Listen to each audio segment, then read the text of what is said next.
আসসালামু আলাইকুম। পহেলা ফেব্রুয়ারি থেকে আওয়ামী লীগ বিভিন্ন কর্মসূচি ঘোষণা করেছে। সেই কর্মসূচির অংশবিশেষ ছিল লিফলেট বিতরণ। আমরা দেখেছি সারা দেশেই মোটামুটিভাবে তারা বিভিন্ন পর্যায়ে লিফলেট বিতরণ করেছে। সেটি একটু গোপনেই করেছে। তারা মুখমণ্ডল ঢেকে বা আইন শৃঙ্খলার চোখকে ফাঁকি দিয়ে করার চেষ্টা করেছে। বলতে গেলে মোটামুটি তারা সফলই হয়েছে। এভাবে আওয়ামী লীগ মাঠে লিফলেট বিতরণ করবে এটি কিন্তু আমি নিজেও ভাবিনি, বা অনেকেই হয়তো ভাবতে পারেন নাই যে এভাবে আওয়ামী লীগ ফিরে আসতে পারে, মাঠে লিফলেট বিতরণ করতে পারবে। কিন্তু সেই লিফলেট বিতরণ করতে গিয়ে আওয়ামী লীগ নেতাকর্মীরা বিভিন্ন জায়গায় বাধাগ্রস্ত হয়েছেন। অনেক জায়গায় লিফলেট বিতরণকারীদেরকে পুলিশ গ্রেপ্তার করেছে।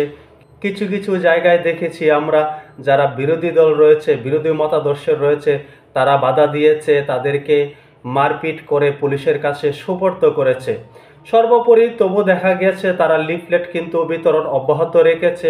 হয়তোবা আগামীকাল বা তার পরবর্তী সময়ে সেই লিফলেট বিতরণ আমরা দেখতে পাবো। এই লিফলেট বিতরণ কর্মসূচি আওয়ামী লীগ যেন পালন করতে না পারে বিভিন্ন রাজনৈতিক দল থেকে ঘোষণা দেওয়া হয়েছিল তাদেরকে প্রতিহত করা হবে। এদিকে অন্তর্বর্তী সরকারের পক্ষ থেকেও বলা হয়েছে তাদেরকে প্রতিহত করা হবে, লিফলেট বিতরণ করে জনগণ নিয়ে তাদেরকে প্রতিহত করবে। কিন্তু সেটি কতটুকু তারা করতে পেরেছে সেটি আপনি আমি সকলেই দেখেছি। আজকে আবারও অন্তর্বর্তী সরকারের পক্ষ থেকে হুঁশিয়ারি দেওয়া হয়েছে। অন্তর্বর্তী সরকারের প্রধান উপদেষ্টা ডক্টর মোহাম্মদ ইউনূসের প্রেস সচিব শফিকুল আলম তিনি আজকে বলেছেন, পতিত স্বৈরাচারের পক্ষে যারা লিফলেট বিতরণ করবেন তাদের গ্রেপ্তার করা হবে। এর মধ্যে কয়েকজনকে গ্রেপ্তার করা হয়েছে বলেও জানান তিনি। এই শফিকুল আলম বিভিন্ন ক্ষেত্রে কিন্তু সমালোচিত হচ্ছেন। বইমেলা ডাস্টবিন কাণ্ড থেকে শুরু করে তার মাফলার কাণ্ড নিয়ে অনেক আলোচনা সমালোচনায় কিন্তু আমরা দেখছি তিনি অনেক ক্ষেত্রে টলের শিকার হচ্ছেন। এখন কথা হলো আওয়ামী লীগ লিফলেট বিতরণ করছে। আওয়ামী লীগ এই মুহূর্তে আমাদের বাংলাদেশে নির্বাসিত একটি দল বলা যায়। আওয়ামী লীগের যারা নীতি নির্ধারকরা রয়েছে তারা নির্বাসিত, তবু যারা মাঠ পর্যায়ে কর্মী আছেন, নিবেদিত প্রাণ আছেন, তারা লিফলেট বিতরণ করছেন।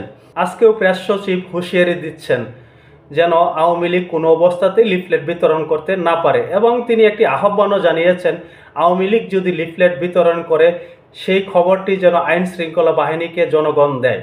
এখন জনগণ দিবে কি দিবে না সেটি পরের কথা। মূল কথা হলো আওয়ামী লীগ এখনও বাংলাদেশে নিবন্ধিত রাজনৈতিক একটি দল। এখন নিবন্ধিত একটি রাজনৈতিক দলের লিফলেট বিতরণ এটিকে কোন আইনের মাধ্যমে প্রতিহত করা হচ্ছে বা করা হবে? তারা লিফলেট বিতরণ করছে, এই মুহূর্তে তারা কোনো সন্ত্রাসী কার্যক্রম করছে না। যদি সন্ত্রাসী কার্যক্রম করে তাহলে তাদের বিরুদ্ধে ব্যবস্থা নেওয়া হবে, কিন্তু তারা এখন লিফলেট বিতরণ করছে। লিফলেট বিতরণ কি অপরাধ? এটি কি অপরাধ হতে পারে? একটি রাজনৈতিক দল তারা লিফলেট বিতরণ করতেই পারে।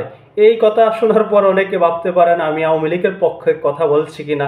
এখানে আওয়ামী লীগের পক্ষে কথা বলছি না, কিন্তু লিফলেট বিতরণ এটি তো তাদের অধিকার। এখন অধিকার ক্ষুণ্ণ করারও কি আইন রয়েছে? এটি আমার জানা নেই, অনেকেরই জানা থাকতে পারে। আপনাদের যদি কারো জানা থাকে একটু কমেন্টস করে জানাবেন।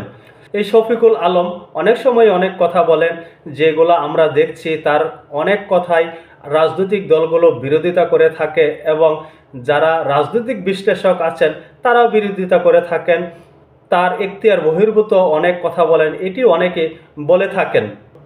দেখা যাক কি হয়। আগামীকাল থেকে সেই লিফলেট বিতরণ করতে পারে কিনা আওয়ামী লীগ, নাকি তাদেরকে যেখানে পাবে সেখান থেকেই গ্রেপ্তার করবে। এখন লিফলেট বিতরণের দায়ে যদি কাউকে গ্রেপ্তার করে, আইন তাদের হাতে রয়েছে। আইন এমন একটি জিনিস আমরা পূর্বেও দেখেছি, এখনও দেখছি, যারা ক্ষমতায় যায় তারা যেভাবে চায় সেইভাবে আইনকে ব্যবহার করতে পারে। আসলে আইনের কোনো বাধ্যবাধকতা রয়েছে কিনা তাই নিয়ে মাঝে মাঝে সন্দেহ জাগে। তবে আইনের প্রতি সকলেরই শ্রদ্ধা রাখা উচিত। সকলে ভালো থাকবেন। আল্লাহ হাফেজ।